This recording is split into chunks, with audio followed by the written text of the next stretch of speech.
Cover story में आज बात होगी देश सेवा के अग्निपथ की।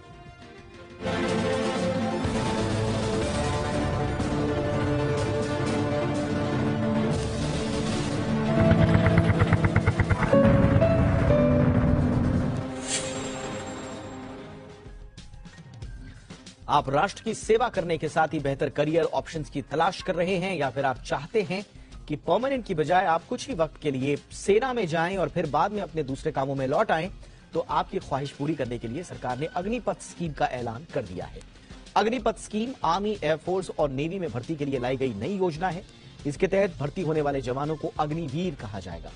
ऐलान के बाद जल्द ही इसके तहत भर्ती भी शुरू हो जाएगी। अग्निवीरों की भर्ती पूरे देश में आयोजित की जाएगी। पहली रैली 90 दिनों के भीतर शुरू हो जाएगी। पहला बैच 2023 में आएगा। इसमें मेरिट में आए युवाओं को चुना जाएगा। चुने गए कैंडिडेट्स बतौर अग्निवीर 4 साल तक अपनी सेवाएं देंगे। 4 साल के बाद 25% को रेगुलर कैडर में शामिल किया जा सकता है। हालांकि रेगुलर कैडर में जरूरत के हिसाब से जवान शामिल किए जाएंगे। अब सवाल उठता है कि अग्निवीर बनने के लिए कौन कौन लोग अप्लाई कर सकते हैं। तो इसके लिए सरकार ने कुछ नियम शर्तें भी तय की हैं। तय नियमों के मुताबिक पुरुष और महिला दोनों ही इसके लिए अप्लाई कर सकते हैं।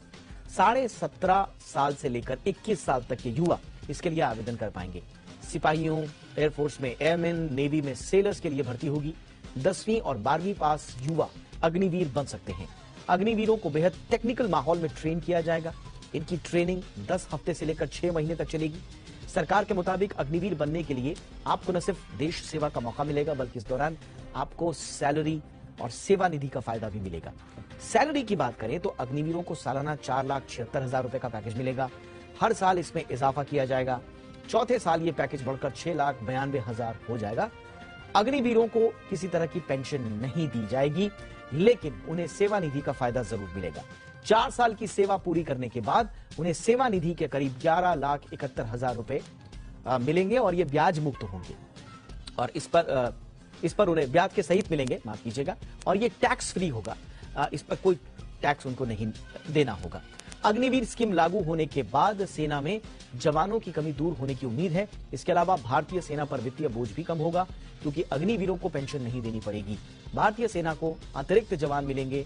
रक्षा मंत्री राजनाथ सिंह के मुताबिक इससे युवाओं की हेल्थ और फिटनेस लेवल अच्छी रहेगी। जो एवरेज एज है आर्मी में वो भी कम होगी। उनके लिए अलग अलग क्षेत्र में रोजगार के मौके भी पैदा होंगे।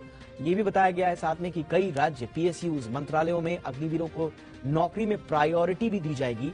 लेकिन इस स्कीम के जितने फायदे गिने जाते हैं, उतनी ही चुनौतियां भी हैं। सबसे बड़ा सवाल जो पूछा जा रहा है वो ये कि एक प्रशिक्षित सिपाही बनने में 8 से 10 साल लग जाते हैं। ऐसे में सिर्फ 6 महीने की ट्रेनिंग क्या बॉर्डर पर तैनाती के लिए काफी होगी? क्या ये अग्निवीर शॉर्ट पीरियड की ट्रेनिंग लेकर गंभीर रक्षा चुनौतियों से निपटने में सक्षम हो पाएंगे?